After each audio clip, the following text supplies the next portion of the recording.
Imaginez 3 degrés Celsius de la pluie qui tombe et ton Boeing 737-800, lui, il est prêt à partir. On dirait un scénario de film en espérant que ce soit pas un Mayday.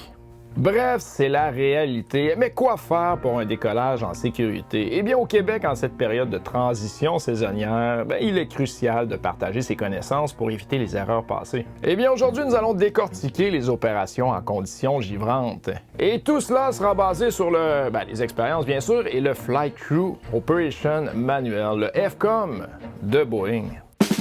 Lucifer, it's a deal running there.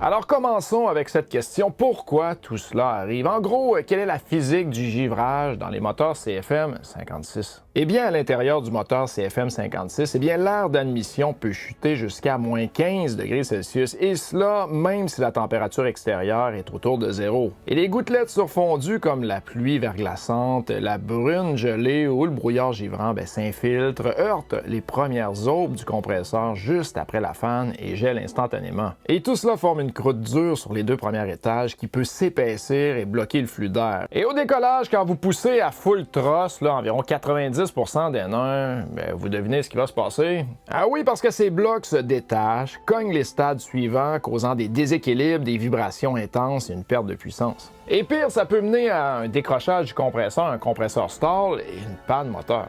Et même avec l'anti-ice des moteurs activés, on va en parler plus tard, et qui chauffe l'air à 200 degrés Celsius dans les conduits, des résidus persistent si on ne se coupe pas la glace régulièrement. Maintenant, on va démêler tout ça, les procédures FCOM, l'activation du système anti-ice du moteur, on va en parler, et également les run-up. Dans le FCOM ou le Flight Crew Operation Manual, Boeing est clair, activez l'anti-ice moteur immédiatement après le démarrage des 2 moteurs et gardez-le à on pendant toutes les opérations au sol en conditions givrantes ou anticipées. Oui, ne vous fiez surtout pas aux signes visuels de givrage sur la cellule avant d'activer l'anti-ice. Utilisez les critères de température et d'humidité parce qu'un retard peut causer une ingestion excessive de glace, endommager le moteur ou le faire décrocher le compresseur stall qu'on parlait. On connaît déjà un décrochage d'aile d'avion, mais un compresseur stall, c'est un peu le même principe. C'est des pales qui tournent, puis il y a un angle, mais automatiquement, on peut faire décrocher. C'est bien évident qu'il ne faut pas utiliser l'anti-ice s'il fait 30 degrés. Tout ce qui est au-dessus de 10 degrés Celsius, on met l'anti-ice à off. D'ailleurs, ça, c'est un Boeing 737-800 bien équipé, mais si c'est le 200, il nous permet même pas de faire fonctionner notre petit ordinateur de bord. Il nous le dit, il y a un message d'erreur. Donc, au-dessus de 10 degrés Celsius, on met l'engine anti-ice à off. Et pour l'anti-ice des ailes, vous avez à l'activer pendant toutes les opérations au sol entre le démarrage et le décollage en conditions givrantes, sauf si l'avion est protégé par un liquide de type 2 ou 4. Ça, c'est selon votre programme de dégivrage approuvé. Mais attention, c'est pas une alternative au dégivrage des avions. Bien sûr que non, il faut se faire dégivrer. C'est vraiment pour se protéger, anticiper. Oui, parce qu'il faut toujours inspecter les ailes, les slats, le stabilisateur, les gouvernes pour toute adhésion de glace, neige ou givre. Et pour le taxi au sol, roulez lentement. Réduisez les sollicitations du train d'atterrissage avant et appliquez une poussée minimale en douceur. Utilisez une poussée différentielle pour les virages au besoin, mais limitez la poussée si du liquide de dégivrage stagne pour éviter l'accumulation sur les aubes du compresseur et des fameux compresseurs stall. Oui, parce que si vous avez du liquide de dégivrage au sol puis vous montez la puissance, ça va se faire tirer dans les moteurs. C'est très mauvais pour nos moteurs, donc on fait attention. Puis pour le taxi, c'est comme un auto. Quand vous voyez que c'est glissant, les conditions, tout ça, on ralentit. Puis étant donné que la roue de nez est très efficace sur de l'asphalte, mais si c'est glissant, vous comprenez le picture, pas besoin de vous faire un dessin. Ouais, ou peut-être. Bon, avant de parler des run-up moteurs qui vont être requis à partir de 3 degrés Celsius et plus bas, je pense que c'est important de clarifier quand activer le système anti-givrage des moteurs et des ailes sur le Boeing 737-800 nouvelle génération. Oui, parce que je pense qu'il y a un peu de confusion à ce niveau. C'est sûr que Boeing n'aide pas à comprendre quand mettre ses interrupteurs ou ses switches à on. Les conditions de givrage existent lorsque la OAT au sol ou la TAT en vol est de 10 degrés Celsius ou en bas et que ces conditions existent. Il y a de l'humidité visible, on parle des nuages, brouillard avec des visibilités inférieures à 1 000 ou 1,6 km, de la pluie, neige, grésil ou cristaux de glace, ou bien au sol s'il y a de l'eau stagnante, de la gadoue qu'on appelle de la neige ou de la glace sur la piste ou les voies de circulation. Et vous allez voir, OAT, TAT, SAT, on va tout démêler ça, mais c'est très simple à comprendre.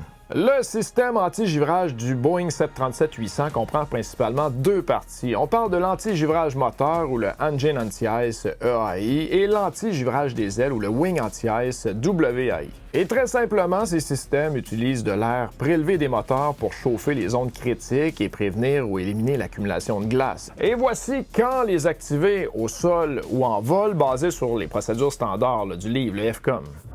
Anti-givrage moteur ou le fameux EAI. Eh bien, le système chauffe les entrées d'air des moteurs pour empêcher la glace de se former et d'être ingérée par les moteurs. Il est bien évidemment activé via les interrupteurs Engine Anti-Ice sur le panneau supérieur. Et au sol, il faut activer l'Engine Anti-Ice dès que les conditions de givrage existent ou sont anticipées, typiquement pendant le taxi avant le décollage. Il doit également rester allumé en continu dans ces conditions. Et par exemple, si la température est inférieure à 10 degrés Celsius et qu'il y a de la pluie ou de la neige, allumez-le avant le roulage. Et en vol, eh bien, il faut activer l'Engine Anti-Ice pendant toutes les phases de vol. On parle de la montée, croisière, descente, lorsque les conditions de givrage existent ou sont anticipées. Mais à l'exception en montée ou en croisière, vous pouvez l'éteindre si la température ambiante SAT est inférieure à moins 40 degrés Celsius, parce que le risque de givrage est nul à ces températures extrêmes. Et l'Engine Anti-Ice est généralement utilisé de manière préventive. On parle d'anti-icing plutôt que curative ou de-icing. Parce que de la glace dans les moteurs, ça peut causer des dommages graves, très graves. Anti-givrage des ailes ou WAI. Ce système chauffe les bords d'attaque des ailes, les slats, pour prévenir l'accumulation de glace qui peut affecter l'aérodynamique. Il est activé via l'interrupteur Wing Anti-Ice sur le panneau supérieur.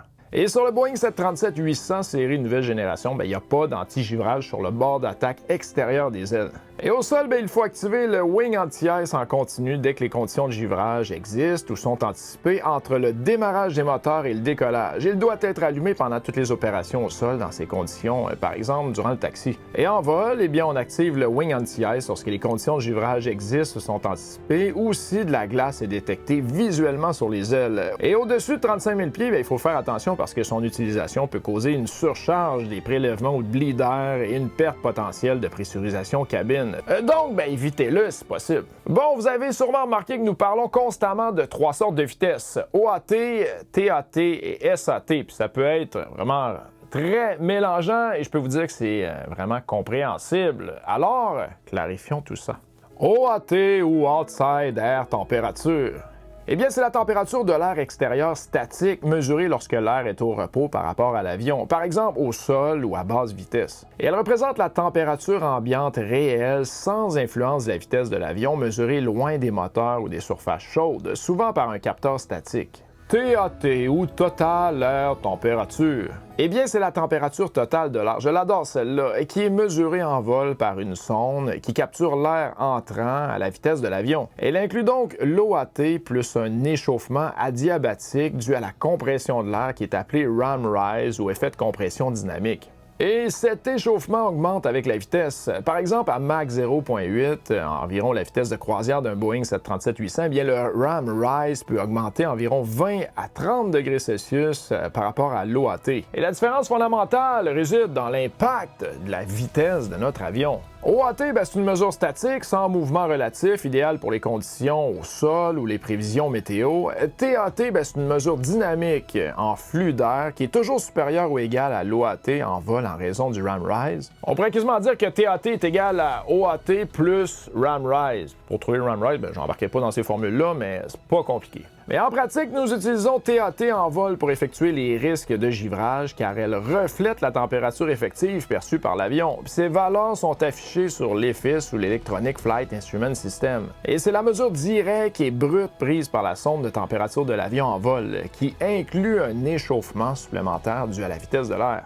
Bon, une petite précision concernant la TAT probe qui est en bas à gauche du nez sur le Boeing 737-800. Nous avons 2 Boeing 737-800 actuellement, le 3e s'en vient, et sur le cargo, eh bien, la TAT probe est non aspirée. Tandis que sur le combi, la TAT probe est dite aspirated, aspirée. C'est quoi cette différence-là, puis qu'est-ce que ça peut avoir comme lien direct et peut-être conséquence également si on n'en prend pas bonne note? Et ça va être la même chose pour les 737 classiques, là, comme le 300. Bon, ça a l'air compliqué, mais c'est vraiment simple. Il y a un petit tuyau à l'intérieur et qui permet une certaine succion provenant de l'EPU ou des moteurs, et cela apporte une précision de TAT au sol. Quand vous allez lire la température au sol, ça va être quand même fiable. Pourquoi? Parce qu'on crée une succion pour enlever justement la chaleur qui va se créer ou tout ça, et ça va nous donner une indication quasiment fiable. On pourrait à la limite l'utiliser comme OAT au sol. Mais si vous avez non aspiré, comme notre cargo, notre 737-800 cargo, eh bien là, attention parce que ce que vous allez voir, c'est complètement pas fiable. On peut avoir des 100 degrés pendant qu'on roule au sol, justement parce que il y a vraiment une pression qui est créée de ce côté-là et ça nous donne pas une lecture précise. Donc, de là toute l'importance de prendre la bonne température pour nos calculs de performance, la OAT. Puis la OAT, vu qu'on n'en a pas dans l'avion, on n'a pas de sensor, on n'a rien, eh bien, il faut la prendre sur la TIS ou ce que le contrôleur nous donne. Alors, c'est jamais mauvais de, quand il fait, exemple, 23 degrés, mais on sait que la journée se réchauffe, de se mettre un 24, 25 degrés. Ça nous permet d'avoir les bonnes performances au décollage. Alors, je suis certain que quand vous allez faire vos walk-arounds, vous allez observer la TAT probe, puis vous allez vous poser la question, est-ce qu'elle est aspirée ou non aspirée? On en apprend tous les jours, puis c'est ça qui est le fun avec la chaîne. Bored Aviator. Puis abonnez-vous parce que, je vais continuer sans arrêt et la section, justement, sur le site Bored Aviator va grandir. Vous pourrez avoir accès à toutes les données du 737 à mesure que je vais tourner, faire mes tournages et vous expliquer. C'est ça mon but, rendre ça simple.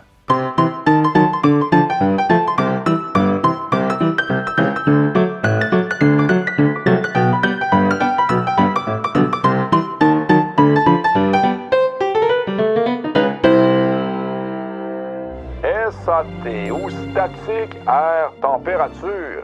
C'est presque pareil que OAT, mais c'est la température de l'air au repos sans effet de vitesse ni de frottement. Mais en gros, SAT et OAT sont très proches à l'arrêt, mais TAT peut être 20 à 30 degrés plus chaud en vol rapide. Sur un 737-800, pour l'anti-givrage, c'est surtout OAT et TAT qu'on surveille pour décider si on active les surfaces critiques, comme les ailes ou les sondes. Et SAT, on l'utilise pour fermer l'engine anti-ice en montée ou en croisière lorsque la température est sous moins 40 degrés Celsius SAT. C'est qu'à moins 40 degrés Celsius en SAT ou statique air température, le risque de givrage devient quasi nul. L'air est tellement froid qu'il y a presque plus d'humidité à condenser pour former du givre. Faut dire également que les moteurs chauffent tellement les surfaces proches que même sans système dédié, il y a zéro formation de glace. Donc, c'est logique, SAT sous moins 40 degrés, tu peux couper sans stress. Mais attention en montée et en croisière, mais pas en descente, parce qu'en descente, on réchauffe la température, donc oui, l'humidité, on recommence, et oui, il faut se protéger. OAT et SAT, c'est vraiment cousin, on va se le dire, mais static air temp, c'est théorique, température réelle de l'air ambiant, comme si tu avais une sonde dans le vide, sans rien qui bouge. Tandis qu'outside air température, c'est presque ça, sauf que le capteur est sur l'avion, donc il capte un peu de chaleur due au vent relatif, même à basse vitesse, il y a un effet. Et lorsque l'avion ne va pas vite, genre en finale, la différence est minime. On parle de 0,5 degrés Celsius. Mais dès que tu voles à 300 nœuds, OAT grimpe un brin par rapport à SAT parce que l'air qui frotte chauffe. C'est pas du tout comme TAT qui, lui, va exploser de 20 à 30 degrés. Là, on parle de subtilité, attention. En gros, SAT, c'est la vérité absolue de l'atmosphère. OAT, c'est une version légèrement polie par l'avion. Et pour le givrage, on préfère SAT pour les limites extrêmes, comme le moins 40, parce qu'il ment pas. OAT, c'est plus pratique au sol et au décollage quand t'as pas encore assez de vitesse. Mais après ça, quand t'as de la vitesse, on s'en va vers TAT. Et puis en altitude, moins 40, là, c'est SAT. Maintenant, entrons dans le vif du sujet, le run-up, parce que oui, même si on met l'engine anti-ice à partir de 10 degrés Celsius et plus froid, il faut quand même faire attention parce qu'à moins 3 degrés Celsius et plus froid, là, on embarque dans un terrain glissant parce que Ouais, on parlait de l'air qui refroidissait dans le compresseur, ben il faut faire des run-up. Et là, c'est ça le mystère des run-up. Bref, quand l'anti-ice moteur est requis et la température extérieure est plus petite que 3 degrés Celsius, eh bien un run-up est recommandé pour minimiser l'accumulation de glace. Alors on dirait que c'est du chinois, mais on est en Amérique, donc on va garder ça simple. Qu'est-ce que ça veut dire un run-up? Ben, tout d'abord, il faut comprendre qu'il y a deux possibilités de run-up, soit associées à des précipitations givrantes ou à un froid que l'on appelle sec. Donc, deux possibilités, deux catégories, il n'y en a pas plus. Dans le FCOM, eh bien, Boeing ne fait pas de poésie. Loin de là. Si vous avez des précipitations givrantes, on parle de freezing rain, drizzle, fog ou neige lourde qui colle sur les nacelles, eh bien, tu vas à 70% d'N1 pour une seconde. Pas 30, pas 20, juste un petit boost de chaleur pour faire sauter la glace. Et tu fais ça toutes les 10 minutes maximum, parce que sinon, ça va revenir à la charge plus vite que ton café refroidi. Et parce que même avec l'anti-ice, eh bien, l'air d'admission est suffisamment froid pour que des gouttelettes surfondues s'infiltrent, heurtent les pales du stator juste après la fan et gèlent brutalement. Et même avec de l'air chauffé, comme on disait, à 200 degrés dans le dock, il y a encore des gouttes super refroidies ou surfondues qui se faufilent avant. Elles gèlent sur les deux premières aubes du compresseur et forment une croûte dure comme du béton frais. Puis lorsque tu vas mettre 90% au décollage, eh bien la fameuse croûte va se détacher, elle va cogner les 10 stades suivants et se déséquilibrer, vibrer, bref, tu perds du thrust. Donc Boeing veut 70% pour une seule seconde, suffisamment de force centrifuge pour décoller la mince couche avant qu'elle ne devienne épaisse. Donc une seconde à 70% d'N1, ça fait vibrer assez fort pour l'évacuer avant que ça parte en vrille. Et le fameux chronomètre de 10 minutes, lui, va démarrer au moment où l'anti-givrage chauffe. Chaque fois que vous atteignez 70%, eh bien, le chronomètre se réinitialise. Et si t'attends 15 minutes parce que j'ai envie de pas réveiller les voisins, la couche repart et la prochaine fois, ça sera plus épais et grumuleux, donc ça vibrera plus fort. Et puis oui, si t'as éteint les moteurs 45 minutes avant et que t'as roulé dans du freezing rain 40 minutes, ça compte. Le cumulatif est en marche dès que la glace se pose, pas quand que tu démarres les moteurs. Boeing le dit noir sur blanc,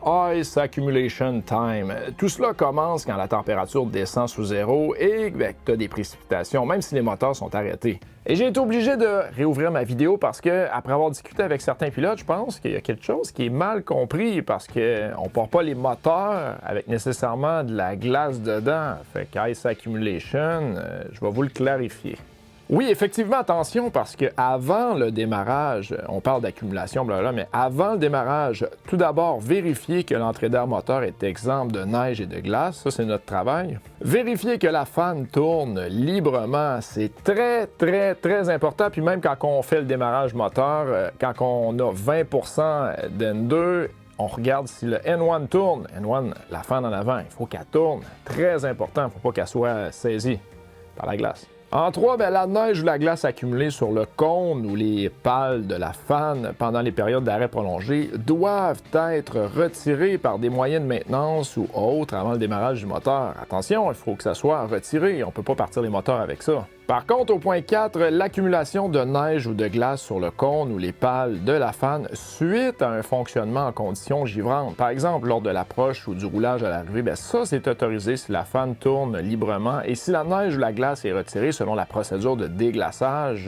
de-icing, pendant le roulage, à l'arrivée et avant le réglage de la poussée au décollage. Donc, vous avez fait votre approche, vous n'accumulez, vous arrivez au sol, vous fermez les moteurs, il n'y a pas d'autre accumulation, mais ce que vous avez accumulé durant votre approche, ça, vous l'avez, là, OK, ça c'est justifiable. Mais si l'avion est arrêté, puis là, ça rentre, puis là, il y a de la glace qui s'accumule, ou l'avion a passé la nuit dehors, puis c'est accumulé, attendez, là, on ne part pas les moteurs avec ça. Il faut vraiment utiliser la maintenance ou tout l'équipement pour le retirer. Et les 30 minutes, ça, c'est pour le froid sec. Là, t'as le luxe de faire ça toutes les 30 minutes. Mais attention, écoute bien. Oui, parce que tout ça est encore une fois cumulatif. T'es arrivé il y a 25 minutes, t'as laissé ton jet dans du fog à 0 degré, le chrono repart à 0, point à la ligne. Pas de « Oh, j'avais fait ça tout à l'heure ». Ben non, la glace compte depuis l'instant où elle s'est posée. Parce qu'à l'intérieur du moteur CFM 56, la température descend à moins 15 degrés Celsius, même si ton application AeroWeather te dit 0.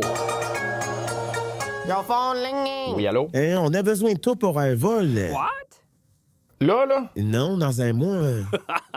La pluie gelée rentre, gèle sur les 10 premiers étages, forme des blocs comme des blocs Lego mal alignés. Puis au décollage, tu mets full thrust, puis ces blocs se décollent, cognent, font des vibrations et bouma! Perte de puissance. Bravo! Tu fais maintenant partie des statistiques. Boston, Southwest Airlines. Eh bien, le pilote a senti le moteur trembler comme un V8. Et du côté d'Air Canada à Montréal, eh bien, pas de run-up extra, mais glace ingérée, moteur qui stalle à 300 pieds. Ils sont revenus par miracle parce que ça aurait pu être les deux moteurs.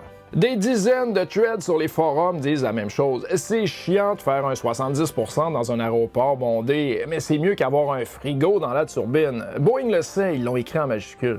Et si vous avez peur de nuire à tout le monde, puis vous avez raison parce que on est en 2025, puis en 2025, tout le monde est sur la gâchette, eh bien, il y a une procédure qui existe, oui, à Montréal en tout cas. Elle s'appelle procédure d'élimination de la glace sur les ailettes de soufflante. Et cette procédure est assez simple. Tout ce qu'on a besoin de faire, c'est appeler au 125.6 juste avant afin de fournir les informations. Les informations que vous aurez besoin de dire, les exigences de dégivrage, exigences en matière d'élimination de la glace avant le décollage et exigences de points fixes sur la piste avant le décollage. Et l'équipage devra communiquer sur la fréquence sol 121.9 ou 121.0 afin de signaler tout changement survenu suite au contact initial. Et NAV Canada devrait être informé si la procédure d'élimination de la glace a été complétée sur la voie de circulation Juliette. Et si les conditions de la surface de la voie de circulation ne conviennent pas à l'équipage, eh bien une communication devrait être effectuée auprès de l'ATC afin de prévoir un autre emplacement. Et quand on regarde la procédure, c'est assez simple. Il y a des points IS 1, 2, 3, il y en a un peu partout.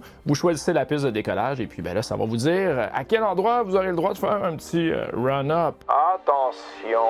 Oui, lorsque vous faites fonctionner les moteurs avec des quantités importantes de liquide de dégivrage ou d'anti-givrage stagnant, limitez la poussée au minimum requis, comme je disais, parce qu'une ingestion excessive de liquide de dégivrage ou d'anti-givrage peut provoquer une accumulation de liquide sur les aubes du compresseur, entraînant des décrochages du compresseur. Vous pouvez avoir engine limit or search or stall. Il y a une checklist pour ça, mais si vous avez ça au décollage, c'est pas l'idéal, on s'entend. Et concernant le fonctionnement de l'anti-givrage du moteur au sol, eh bien l'anti-givrage moteur doit être activé immédiatement après le démarrage des deux moteurs et le rester pendant toutes les opérations au sol, en cas de conditions givrantes ou anticipées. Et comme je disais, ne vous fiez surtout pas aux indices visuels de givrage sur la cellule pour activer l'anti-givrage moteur. Utilisez les critères de température et d'humidité visibles, parce qu'une activation tardive de l'anti-givrage moteur peut entraîner une ingestion excessive de givre et endommager le moteur, voire le faire tomber en panne. Et n'utilisez pas le givrage moteur au-dessus de 10 degrés Celsius, on en a déjà parlé. C'est de la révision.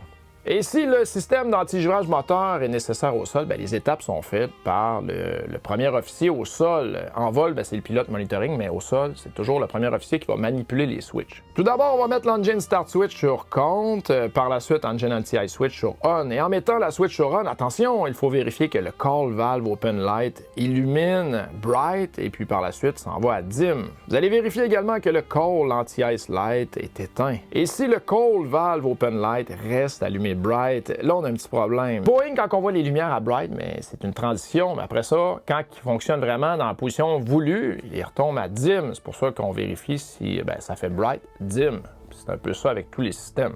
C'est merveilleux. Et concernant l'anti-givrage des ailes, c'est très très simple, c'est juste un interrupteur. Et en passant, c'est pas toutes les slats qui sont chauffés. La slat extérieure ne sera pas chauffée et le leading edge flap non plus sera pas chauffé. Comme je disais, utilisez l'anti-givrage des ailes pendant toutes les opérations au sol entre le démarrage du moteur et le décollage lorsque des conditions de givrage existent ou sont anticipées. Et pas si l'avion est ou sera protégé par l'application d'un liquide de type 2 ou 4. N'utilisez pas l'anti-givrage des ailes comme alternative au dégivrage, on en a parlé. Et attention, n'utilisez pas l'anti-givrage des ailes lorsque la température extérieure est supérieure à 10 degrés Celsius. Alors voilà, 2 règles, 0 flou, freezing rain ou neige qui tombe, mais moteur à 70%, 1 seconde, pas plus, et tu répètes toutes les 10 minutes. Et si tu as du monde en arrière, genre du trafic en file, fais un moteur à la fois, l'autre au ralenti. Les pilotes le font tout le temps, puis il n'y a personne qui a été pénalisé pour ça. C'est mieux que laisser la glace dormir dans votre moteur. Et si c'est sec, juste froid, tu donnes 30 secondes à 70% toutes les 30 minutes. Et ça cumule dès que l'avion s'est garé. 1 seconde ou 30, peu importe, c'est pas une suggestion, c'est ton parachute. Rate ton timing, puis le décollage te le rappellera avec un... Vous avez le choix, vous finissez propre ou vous finissez en stat. Fly safe.